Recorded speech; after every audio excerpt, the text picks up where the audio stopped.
नमस्कार जी। आज हम बात करने वाले हैं क्यूब और क्यूबॉइड के फॉर्मूले। घन और घनाभ के फॉर्मूला कैसे बनेंगे, इस चीज़ पे चर्चा करते हैं। लेकिन उससे पहले अगर आपने पिछला लेक्चर नहीं देखा है तो उसको ज़रूर देख लें, क्योंकि अगर आपने पिछला लेक्चर नहीं देखा है तो फॉर्मूले आज बनेंगे कैसे, इसको समझने में थोड़ी समस्या होगी आपको। ठीक है, तो बेहतर यही है कि आप पिछला लेक्चर पहले देख लें, उसके बाद इसको देखें। ठीक, पिछले लेक्चर में मैंने प्रिज्म और पिरामिड के बारे में आपको बताया था, तो उसके फॉर्मूले एक बार देख लेते हैं। ठीक है, तो आपको घन और घनाभ बताने से पहले एक बार रिवीजन देख लीजिए, इस बात को समझ पाए। प्रिज्म और पिरामिड के केवल आपको 6 फार्मूले याद रखने हैं। ठीक, 6 फार्मूले के अलावा 3D में मैं एक भी फार्मूला नहीं याद कराऊंगा। ठीक, केवल सिर्फ और सिर्फ इन 6 फार्मूलों से ही आपके सारे फार्मूले बनेंगे। ठीक, कैसे बनेंगे, चलिए आइए देखते हैं। बात करते हैं क्यूब, घन की। तो सबसे पहले समझें कि घन बनता कैसे है। ठीक है, तो घन में क्या होता है, तो समझें। घन जो है हमारा 6 वर्गों को मिला के बनता है, इस बात को समझ पाए। ए बी सी डी, ये आपका है ए बी सी डी, ये क्या है, एक स्क्वायर है, वर्ग है। ठीक है, इस बात को समझ पाए। अगर इसको निकाल के दिखाएं आपको तो आपका ये बनेगा ए बी सी डी। ठीक, ये आपका है एक वर्ग। ऐसे ही 6 वर्गों को मिला के आपस में सटा के रखा गया है, तो आपका बनेगा क्या, घन। अब इन्हीं को बोलते हैं क्या है, फेस, या फिर इसी को बोल सकते हैं कि फलक। इस बात को समझ पाए। तो अगर बोला जाए आपसे कि फलक कितने हैं, तो देखो एक नीचे है, एक ऊपर है। ठीक, ये हो गया बेस, ये हो गया टॉप। एक राइट में है और एक जस्ट इसके लेफ्ट में होगा। अब एक फ्रंट पे होगा और एक बैक पे होगा। तो टोटल फलक कितने हो गए, 6 फलक होते हैं। ठीक, अब इसमें कोर के बारे में कभी नहीं पूछता है। ठीक है, वैसे तो आपको देखा जाए ना, ये GC है, FB है, ये क्या है, एज, किनारे, कोर। ठीक है, कुछ भी बोल सकते हैं इनको। ठीक, इनका कोई यूज़ नहीं है। ठीक है, तो इनके बारे में ज़्यादा टेंशन लेना नहीं है, इस बात को समझ पाए। तो आइए समझते हैं इसके फॉर्मूले कैसे बनेंगे। ठीक, तो चलिए देखते हैं। अगर ये वर्ग है तो सारी साइड इक्वल होंगी। तो देखो ए ए ए, ये भी ए, सारी ए होंगी। इसकी हाइट भी क्या होगी, वो भी ए होगी। इस बात को समझ पाए, ठीक है ना। अब देखो, ऐसी कोई भी आकृति जिसका बेस और टॉप सेम होता है वो क्या होता है, प्रिज्म होता है।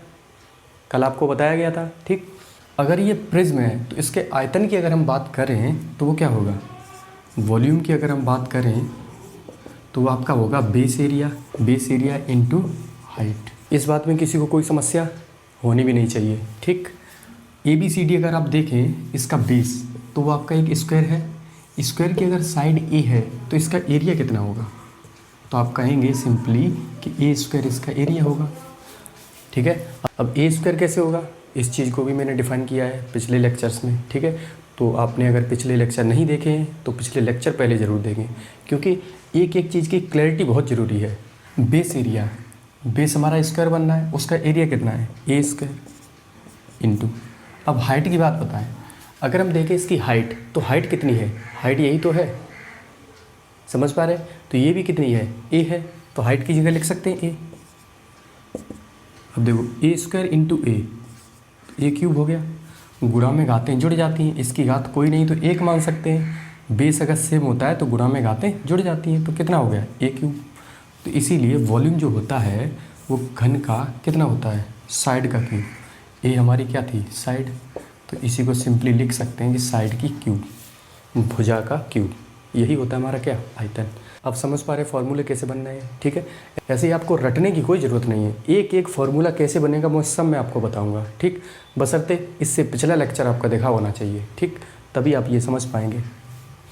अब समझते हैं इसका लेटरल सरफेस एरिया। अगर हम बात करें वक्र पृष्ठ की, तो वक्र पृष्ठ क्या होगा, वक्र पृष्ठ क्या होगा।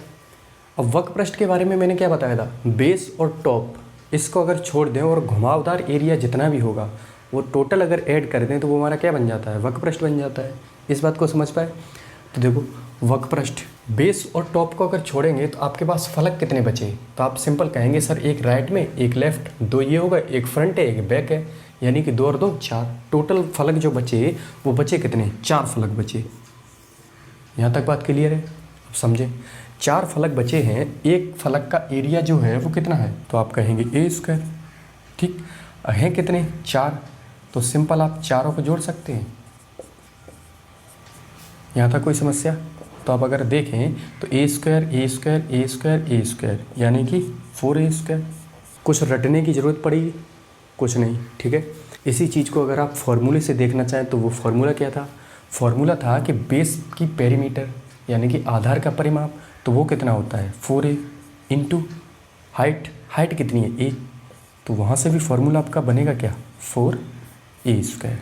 कोई समस्या? तो जो फार्मूला था उससे भी आपका बनेगा क्या 4a², ठीक है। तो यहाँ तक कोई समस्या? चलिए आगे अगर हम बात करें संपूर्ण पृष्ठ, तो वो क्या था? जैसा कि आपका नाम से ही पता चल रहा है कि टोटल संपूर्ण यानी कि पूरा सरफेस एरिया अगर हम जोड़ दें, यानी कि वक्र पृष्ठ में हमने घुमावदार लिया था, अगर टोटल लेंगे तो इसका मतलब क्या है बेस और टॉप इनको भी ऐड करना पड़ेगा तभी तो टोटल हो पाएगा। तो सीधा आप लिख सकते हैं यहाँ पे क्या, तो 4a² तो अभी आपने निकाला क्या वक्र पृष्ठ है, तो उसको ऐड क्या कर देते हैं 2 इंटू बेस एरिया कितना था a², ठीक। तो टोटल बन कितना गया 6a²। यहाँ तक बात समझ आई, ठीक।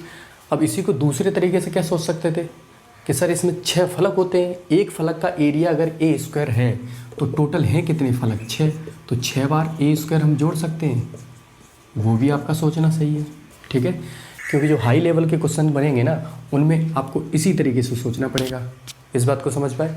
6a² आ कैसे रहा है वो भी तो आपको पता होना चाहिए, क्योंकि ये 6 फलक हैं, 6 फलक, प्रत्येक फलक का एरिया a² है, तो 6 बार हमको a² जोड़ना पड़ेगा तभी तो आपका 6a² बनना है, ठीक है।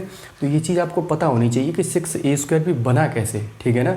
पिछले आपको फॉर्मूले तो याद रखने ही रखने हैं, लेकिन 6a² हो कैसे रहा है ये भी आपको पता होना चाहिए। इस बात को समझ पाए? चलिए अब अगर हम बात करें इसके विकर्ण की, तो विकर्ण क्या होगा समझे बात को। तो देखो इस D से अगर हम F को मिला दें, ठीक, अगर D से हम F को मिला दें तो हमारा ये DF ये क्या होगा विकर्ण, ठीक है ना। अगर हम D से F को मिला दें तो आपका जो DF है ये हमारा क्या है डायगोनल। इस बात को समझ पाए? अब डायगोनल को कैसे निकालेंगे इसको देखते हैं थोड़ा। तो सबसे पहले हम D से क्या B को मिला दें, कोई समस्या? अगर हमने D से B को मिलाया तो क्या आप बता सकते हैं कि DB कितना होगा? अगर आप इसको 3D में विजुलाइज करें तो आप बता सकते हैं। देखते हैं कैसे बताएंगे। तो चलिए DB कैसे निकलेगा वो देखते हैं। आपके पास फलक ये वाला देखो ABCD, इसी में तो DB है ABCD। अगर DB की बात करें ABCD में DB तो एक डायगोनल होगा किसका ABCD का, ठीक है ना। तो ABCD का डायगोनल अगर A ये है A ये भी है तो ये हमारा कितना आया √2a। यहाँ तक कोई समस्या? ये चीज़ तो मैंने आपको बताई थी कैसे आई है, फिर देख लें। ये 90 डिग्री बनता है, स्क्वायर में प्रत्येक इंटीरियर एंगल 90 डिग्री होता है, 90 के सामने हमेशा कर्ण होता है, ये लंब है ये आधार है तो ये कर्ण बन जाएगा। 90 के सामने हमेशा कर्ण होता है, कर्ण कैसे निकालते हैं लंब स्क्वायर प्लस आधार स्क्वायर, ठीक है ना, ऐसे ही तो कर्ण निकलता है। तो DB हमारा क्या हो गया √2a। इस बात को समझ पाए? अब अगर DB √2a है तो हम लिख सकते हैं √2a। BF की बात करें तो वो हमारी साइड कितनी है A है, यहाँ तक तो कोई समस्या नहीं होगी। अब अगर हम देखें DF, अब आप एंगल देखें DBF, ये वाला एंगल 90 डिग्री होगा। कैसे होगा? इस ऑब्जेक्ट को आप देखें, इस ऑब्जेक्ट में अगर आप देखेंगे तो प्रत्येक एंगल अगर यहाँ से देखें फिर यहाँ पे देखें तो इसके और इसके बीच ये वाला एंगल कितना बनना है 90 डिग्री बनना है। और प्रत्येक फलक जो होगा वो सीधा रखा है, आपको इसमें तिरछा दिख रहा होगा लेकिन ये फलक है कैसा सीधा। अगर फलक सीधा है और उस पर ये सीधा परपेंडिकुलर है तो 90 डिग्री ही तो बनेगा। इस बात को समझ पाए? अगर आप ऐसे नहीं सोच पा रहे हैं तो आपने लूडो तो खेला ही होगा। लूडो में जो आपकी डाइस होती है उस डाइस को अगर ध्यान से देखेंगे तो उस डाइस में प्रत्येक एंगल 90 डिग्री बनता है, वो सीधा आपका फ्लैट होता है, ठीक है। तो प्रत्येक इंटीरियर एंगल उसमें भी कितना बनता है 90 डिग्री, ठीक है। तो अगर आप ये समझ गए कि 90 डिग्री कैसे है तो इस बात को समझें, 90 के सामने हमेशा क्या होता है कर्ण होता है। तो DF आपका जो कि डायगोनल है वो कर्ण का काम करेगा। अगर कर्ण का काम करेगा तो इस पिक्चर को हम जरा यहाँ पे रख सकते हैं क्या DFB। ये आपका √2a है, ये A है और ये डायगोनल है। क्या इस वाली पिक्चर को हमने अगर यहाँ पे रखा तो ये वाला समझ पा रहे हैं? ये एंगल आपका 90 डिग्री है। DB आपका √2a है और BF आपका a है। इस बात को समझ पाए। और DF डायगोनल है। अगर ये डायगोनल है जो कि कर्ण का काम कर रहा है, तो कर्ण कैसे निकालते हैं? कर्ण हमेशा निकलता है कैसे? DF की अगर वैल्यू निकालना चाहें तो हम लिख सकते हैं क्या, पाइथागोरस थ्योरम से DF का स्क्वायर जो होगा DB का स्क्वायर प्लस BF का स्क्वायर। इस बात में तो किसी को समस्या होनी नहीं चाहिए, ठीक। DF की जगह अगर हम D रखें तो D स्क्वायर हो जाएगा। DB की जगह अगर हम √2 रखें, a√2 उसका स्क्वायर प्लस BF की जगह क्या है, a, तो a का स्क्वायर। तो D स्क्वायर की वैल्यू क्या आई? √2 का अगर वर्क करेंगे तो 2, a का work a square plus a square, ठीक है। तो D स्क्वायर आपका क्या आया? 3a स्क्वायर आया।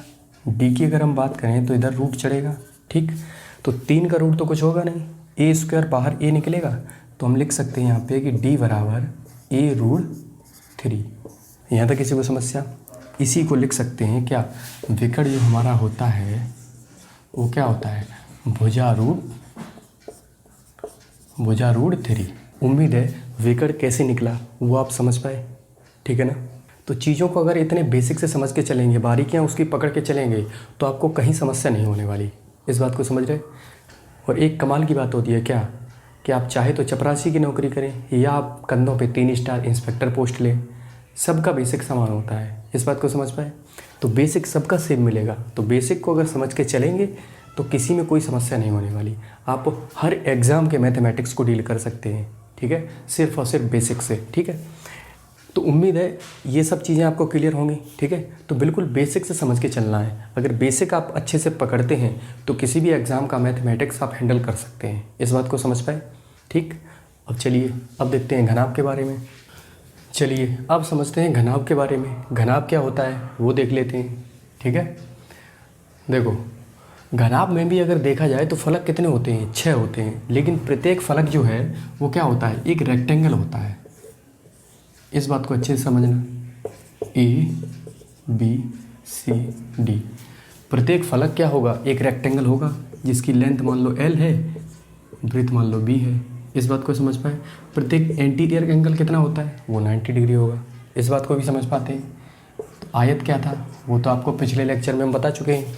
ऐसा चतुर्भुज जिसके आमने सामने की भुजाएं बराबर, ठीक है, और प्रत्येक इंटीरियर एंगल वो 90 डिग्री होता है, ठीक। तो घनाभ में प्रत्येक फलक 6 फलक होते हैं, प्रत्येक फलक एक रेक्टेंगल होता है, ठीक है ना। तो इसकी लंबाई मान लेते हैं हम क्या है, L है, चौड़ाई मान लेते हैं B है, और हाइट मैंने मान ली कि कितनी है, H है, ठीक है। लंबाई L, चौड़ाई B और ऊंचाई H, ठीक है ना। अब समझना, ऐसी कोई भी आकृति जिसका बेस और टॉप दोनों अगर सेम हो तो उसे क्या बोलते हैं, प्रिज्म बोलते हैं।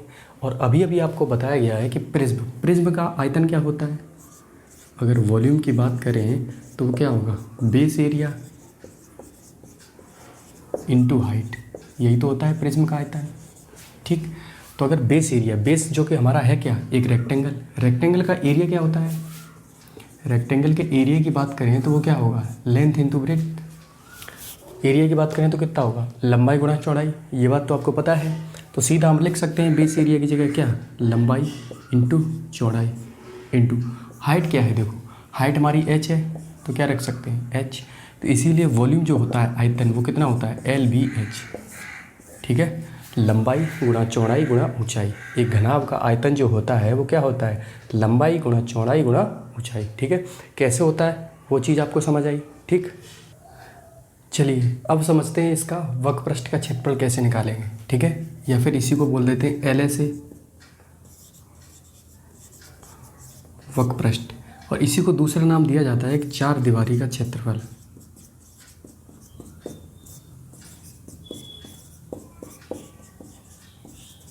इस बात को समझ पाए। तो इसे कैसे निकालते हैं इस चीज़ को ध्यान से समझना, ठीक है। अटेंशन की बहुत ज़रूरत है तो कृपया करके अटेंशन बनाए रखें, ठीक।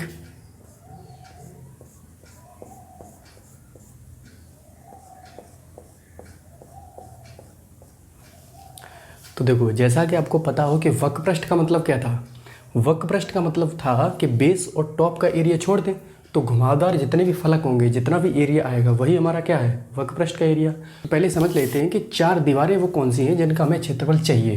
तो देखो, एक तो ये लेफ्ट पे होगी, एक इसके राइट में, एक आपकी फ्रंट पे होगी और एक आपकी बैक होगी। ठीक है, तो वो क्या होंगी उनको देख लेते हैं। अगर लेफ़्ट वाली साइड की बात करें, लेफ़्ट वाले फलक की बात करें, तो वो क्या होगा, ADHE। इस बात को समझ पाए?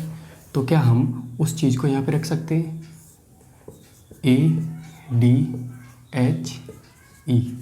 ठीक है, ADHE यही तो है। राइट वाली फलक कौन सी है, BCGF। तो राइट वाले को हम यहाँ लिख सकते हैं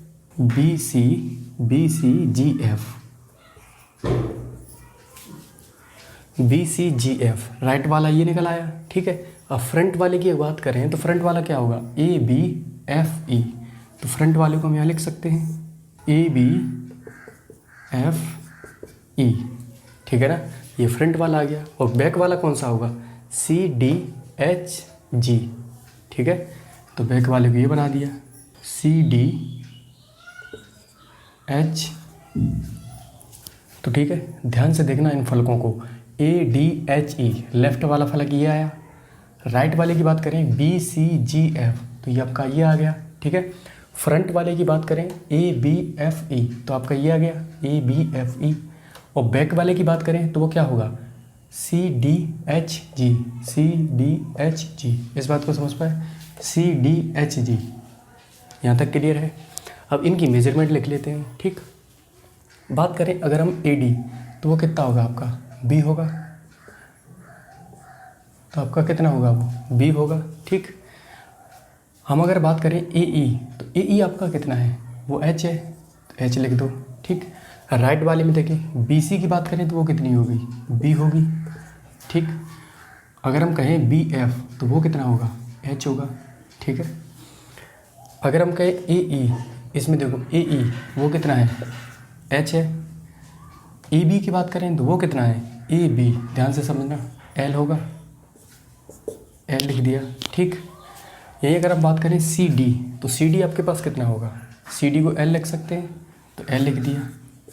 ठीक, देखा जाए DH आपके पास क्या है, तो वो H होगा, H लिख सकते हैं। ठीक, तो यही वो 4 दीवारें हैं जिनका क्षेत्रफल आपसे पूछा जाता है। ठीक, बेस और टॉप आपका हटा दिया जाता है। ठीक है ना, अब इनका क्षेत्रफल कैसे निकालेंगे, तो देखो इसके क्षेत्रफल की बात करें तो आपका B × H हो जाएगा। समझ पाए? इसका भी क्या होगा, B × H, क्योंकि लंबाई चौड़ाई ये दोनों आपको दे रखी हैं। आयत है तो आयत का क्षेत्रफल होता क्या है, लंबाई × चौड़ाई। ठीक है ना, इस वाले आयत का क्या होगा, L × H। यहाँ तक समझ पाए? ऐसे इसका कितना होगा, L × H। इन 4 दीवारों का, 4 फलकों का क्षेत्रफल जो आया, उस चीज़ में तो कोई समस्या है नहीं। ठीक है ना, सिंपल आयत का क्षेत्रफल है और उन्हीं चारों को जोड़ के यहाँ लिख दिया जाता है। तो लिख दो, पहला B × H, दूसरा भी B × H, तीसरा कितना है L × H, चौथा वो भी L × H। तो देखो ये 2BH हो गया प्लस ये 2LH हो गया। दोनों जगह से 2H कॉमन है तो 2H कॉमन ले लिया, तो B + L बचा। ठीक है ना, अब इसी चीज़ को देखो दूसरे तरीके से क्या लिख सकते हैं, हमने 2 को आगे रखा, H को पीछे भेज दिया, B + L को L + B लिख दिया। दोनों प्लस में आगे पीछे कर सकते हैं, उससे कोई समस्या तो है नहीं। ठीक है, तो इसी को हम क्या बोलते हैं, 4 दीवारी का क्षेत्रफल। वो क्या होता है, 2 लंबाई प्लस चौड़ाई और इंटू का ऊंचाई। ठीक है ना, अब ये 4 दीवारी का क्षेत्रफल कैसे आया, उम्मीद है अब समझ में आया होगा। ठीक है ना, तो आपने अगर बेसिक पे ध्यान दिया तो आप कभी नहीं भूलेंगे। ठीक है, चलिए अब देख लेते हैं टोटल सरफेस एरिया इसका। तो देखो टोटल सरफेस एरिया क्या होता है, संपूर्ण पृष्ठ। तो वो क्या होगा, वक्र पृष्ठ, जो कि आपका क्या था, 2L × H 2B × H plus 2 गुणा आधार का क्षेत्रफल। आधार हमारा क्या है, ABCD एक आयत है, उसका क्षेत्रफल क्या होगा, L × B। तो क्या हम लिख सकते हैं L × B। ठीक है, अब इसी को 2 सबसे कॉमन ले लो, तो देखो L × B, B × H, H × L, तीनों को आपने अरेंज कर दिया। यहाँ तक कोई समस्या? ठीक है ना, तो संपूर्ण पृष्ठ भी कैसे आता है, ये बात समझ में आई। ठीक, अगर हम बात करें इसके डायगोनल विकर्ण की, तो उसको समझ लें अब। तो तो सेम आपका जैसे हमने निकाला था घन का विकर्ण, वैसे ही इसका निकलेगा। तो अगर डी से एफ को मिलाया तो डी एफ ये आपका क्या है, विकर्ण है। तो देखो अगर हम डी से बी मिलाएं तो क्या आप बता सकते हैं डी बी की लंबाई कितनी होगी? ये एंगल तो 90 हो जाएगा, ठीक है ना। कैसे हो जाएगा बताया ना, ये जो फलक आपका ए बी सी डी है, ठीक है ना, तो ये जो फलक आपका ए बी सी डी है, ये फलक आपका ऐसे ना होकर के ऐसा है, ठीक है ना।